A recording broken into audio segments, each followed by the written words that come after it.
সেন্দুৰীয়া বাট।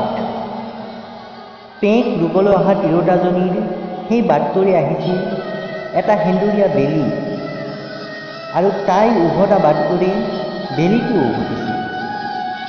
কুমলীয়া কঠীয়াতলিৰ হালধীয়া বৰষুণ জাকি বাটটোৰ নাম দিছিল সেন্দুৰীয়া বাট।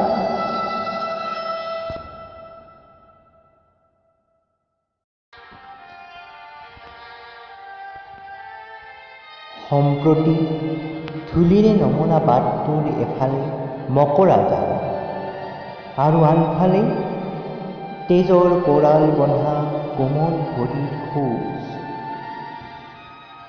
হোৱা দেখিছেনে, বাটটোত ৰৈ ৰৈ এতিয়াও বেলিটো নগ'ল উভতি, আৰু কঠীয়াতলিৰ বৰষুণ জাকো যেনেকে উভতি নগ'ল আকাশৰ পৰা নীলাভ।